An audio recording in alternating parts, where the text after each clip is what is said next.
Have you ever wondered why some people seem destined to walk through life alone? Why extraordinary individuals, with an emotional depth that cuts straight to the soul, find themselves time and again without genuine companionship, without that love they desperately crave, without those friends who truly understand who they are? This isn't coincidence. It's not bad luck. It's not because there's something wrong with them. The reality runs much deeper and perhaps more beautiful than you ever imagined.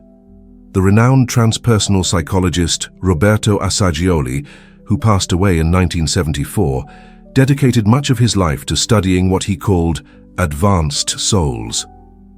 Assagioli observed a disturbing pattern in his research. Those individuals with the highest levels of spiritual and emotional development tended to experience prolonged periods of loneliness, not by defect, but by cosmic design. If this experience resonates with you, if you feel like your words carry more weight than they should, if you notice that people feel strangely drawn to tell you their deepest secrets, then stay until the end of this video. And since we're talking about souls searching for their tribe, I invite you to become part of this community by subscribing to the channel, because here you'll find more content that speaks directly to your restless soul. The loneliness of the chosen isn't a curse, though it may feel like one during the darkest nights. It's actually a period of preparation. Imagine for a moment a craftsman who must create a masterpiece. Before touching the finest materials, he must spend years perfecting his technique with ordinary ones. Similarly, there are souls that must pass through the fire of loneliness to forge something extraordinary within themselves. Have you noticed how when you're alone your mind becomes clearer? How the noise of the outside world fades away, and you can hear that inner voice that others never manage to perceive. This isn't coincidence. Your solitude is creating a sacred space where your true self can emerge without the distortions generated by the need to fit in with others. Assagioli documented fascinating cases of individuals who, after years of apparent isolation, emerged with a wisdom and ability to help others that bordered on the extraordinary. These individuals had developed what he called transcendent empathy, the ability to feel and understand others' pain in a way that goes beyond the conventional. But here comes the part that hurts. Most people aren't prepared for this level of depth. When you speak from your experience of having hit rock bottom and emerged transformed, when you share insights you've gained through conscious suffering, many feel uncomfortable, not because your words aren't true, but because they're too true. Your loneliness isn't the world's rejection of you, it's the world unconsciously recognizing that you belong to a different level of existence. It's as if you were a musical instrument tuned to a frequency that few can hear clearly. Others perceive the music, but they can't identify where that penetrating and beautiful sound is coming from. Has it happened to you that, at social gatherings, you become the confidant of strangers without trying? That people feel inexplicably drawn to tell you their deepest problems, but then pull away because your presence reminds them of aspects of themselves they prefer to keep hidden? This is the chosen one's paradox. Your greatest gift is also your greatest source of isolation. Your ability to see through social masks, to perceive hidden wounds, to sense authenticity or falseness with almost surgical precision makes superficial relationships not only boring, but energetically exhausting. Today's society is built on the foundation of shallow interactions and comfortable social lies. When someone asks, "How are you?" they expect an automatic, "Fine, thanks." But you, from your depth, constantly struggle between offering an authentic response or perpetuating the social charade. And when you choose authenticity, you notice how discomfort spreads like ripples in water. Assagioli noted that these advanced souls experienced what he called intensified spiritual hunger. It's not that they needed more love than others, it's that they needed a different kind of love. A love that would see and celebrate their depth, that wouldn't try to fix them or make them more normal, but would recognize the beauty of their complexity. But here's the secret I want to share with you, the discovery that changed Assagioli's perspective on this phenomenon. Your period of loneliness isn't permanent, it's preparatory. You're being forged in the fire of solitude for a purpose you can't yet see completely. Think of it this way. Have you ever tried to explain the color blue to someone born blind? It's practically impossible. Similarly, trying to share your emotional and spiritual depth with people who haven't developed those inner eyes is equally frustrating. It's not their fault or yours, they're simply at different stages of development. Your current loneliness is developing emotional muscles you didn't know you had. Every night you spend alone, reflecting on the deeper meaning of existence, you're building an inner fortress that will eventually allow you to be a beacon for others lost in darkness. Have you noticed how, when you're in your element, when you talk about topics you're truly passionate about, your energy completely changes? It's as if a light were turned on inside you. That light isn't coincidence. It's the manifestation of your purpose being expressed through your being. Assagioli's research revealed a fascinating pattern. After prolonged periods of apparent isolation, these individuals began to attract into their lives exactly the people and situations they needed. But not in the desperate way they had sought connection before, but from a place of inner fullness that acted as a natural magnet. Do you identify with going through any of these situations? I'd love to know about your experience in the comments, because recognizing that you're not alone in this process is a fundamental part of the transformation. The deepest truth about your loneliness is this: you're not being punished for being different. You're being prepared to be extraordinary. Your sensitivity isn't a weakness, it's your superpower in development. Your inability to settle for superficial relationships isn't a flaw.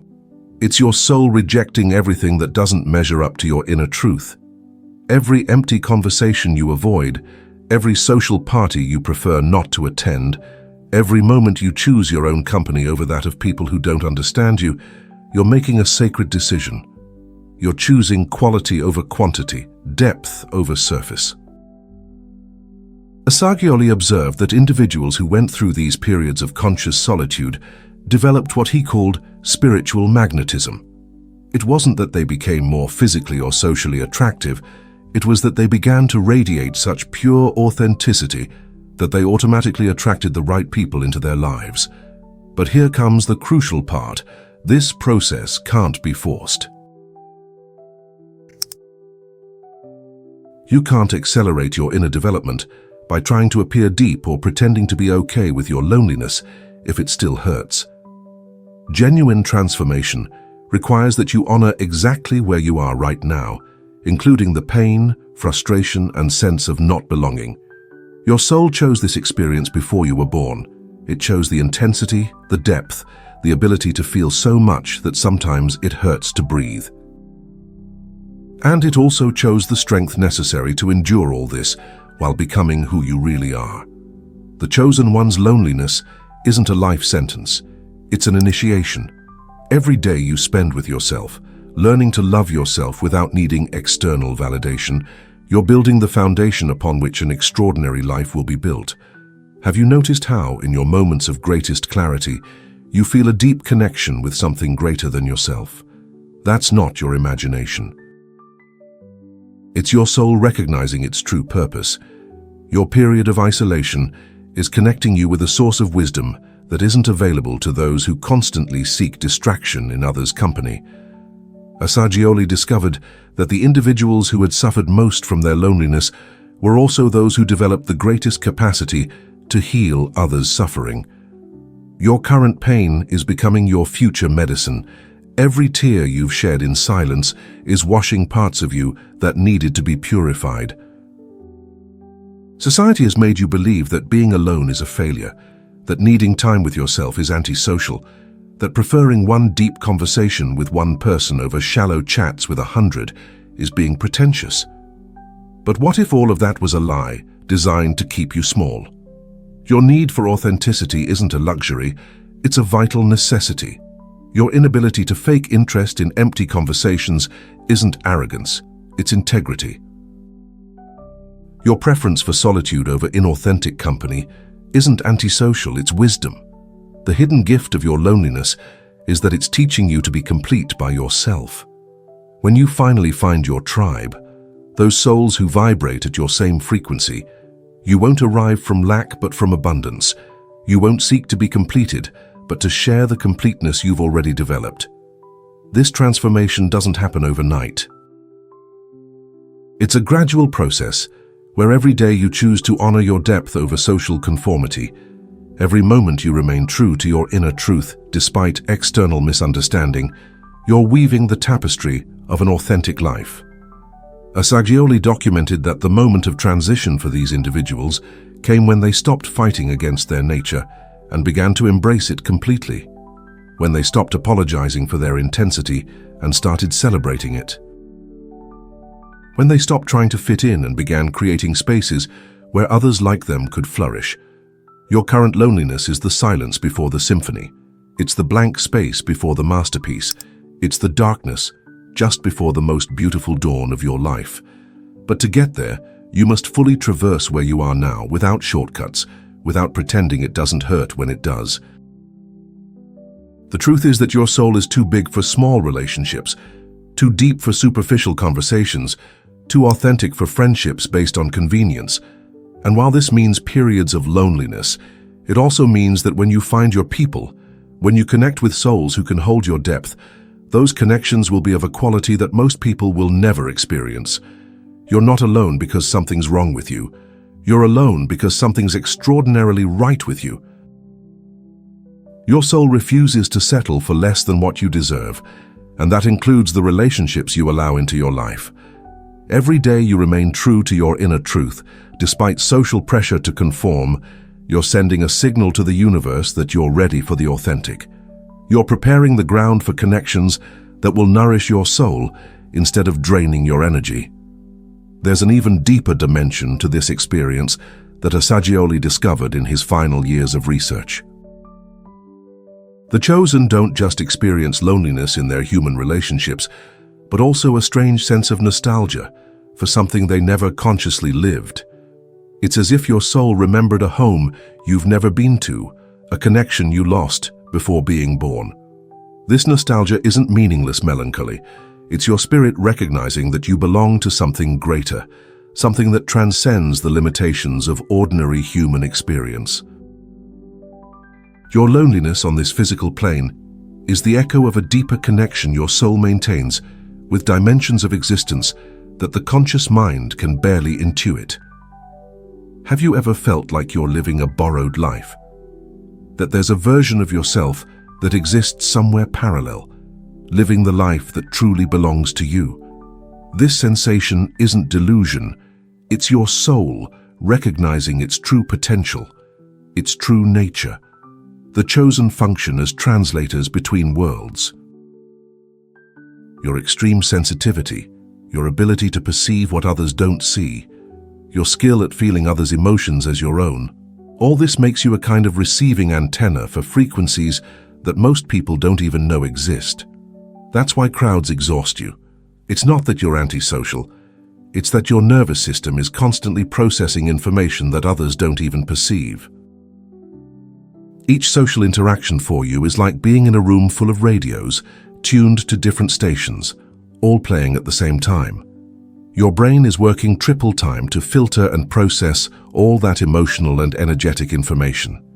Assagioli observed that these individuals developed what he called dilated psychological time. While most people live in chronological time, you experience time in a completely different way. 5 minutes of deep conversation with you can feel like hours to the other person because your presence connects them with aspects of themselves that normally remain dormant. This temporal difference explains why you feel so misunderstood in the fast-paced modern world. Your soul operates in slower, deeper, more contemplative time. You need space to process, to integrate, to allow experiences to settle in your being before moving to the next. The digital age has intensified this disconnection. While the world moves toward the superficiality of social media and instant connections, you long for conversations that last hours, comfortable silences that don't need to be filled, looks that communicate more than 1,000 words. Your loneliness is also connected to your unique relationship with time. You don't just live the present more intensely, but your soul has access to memories that transcend this life. That's why certain places generate inexplicable nostalgia. Certain music makes you cry for no apparent reason.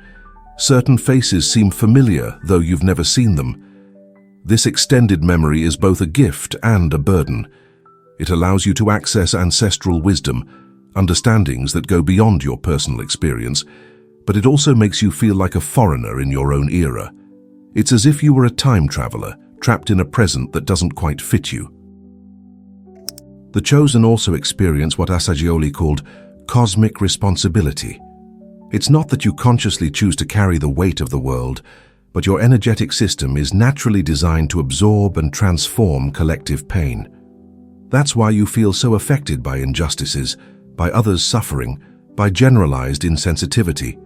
This cosmic responsibility explains why you can't simply relax and enjoy, as others suggest. Your soul is constantly working on levels that the conscious mind can't fully understand. You're processing not only your own experience, but also that of humanity in general. That's why casual relationships feel so empty to you. It's not that you're demanding or difficult, it's that your soul is calibrated for connections that have a higher purpose. Every person who enters your life is there for a reason that goes beyond entertainment or social convenience. Your current loneliness is creating space for you to develop what Assagioli called impersonal love. It's not that you love less, but that you love differently. Your capacity to love transcends ego needs and connects with something more universal. You love people's essence, not just their personalities. This impersonal love is precisely what makes people feel so comfortable opening up to you, but also what makes them pull away afterward. Your love is too pure, too unconditional for those accustomed to loving from need and exchange. The final paradox of your experience is that your greatest gift to humanity emerges precisely from your apparent disconnection from it. Your period of loneliness isn't taking you away from the world. It's preparing you to serve the world in a way that only you can. Every moment of loneliness you've experienced has been an investment in your spiritual development. Every tear shed in silence has been a baptism in sacred waters. Every night of solitary reflection has been a masterclass in the university of the soul. Your mission isn't to fit into the world as it is, but to help create the world as it could be. Your extreme sensitivity, your emotional depth, your inability to settle for less than the authentic, all of this are tools your soul has developed to fulfill a purpose that's still being revealed. The chosen don't come to this life to be happy in the conventional sense. They come to be useful in ways that transcend ordinary understanding. Your happiness will come, but it will be a different happiness, deeper, more connected to the universal purpose of your existence. If this message has resonated in your soul, if you feel like someone finally understands your experience, share this content with others who might need to hear these words. Give it a thumbs up so more lonely souls can find their way here. And let me know in the comments how you're living your own transformation process. Remember, your loneliness isn't a personal disgrace. It's a cosmic initiation. And your time to serve the world from your inner fullness is closer than you imagine.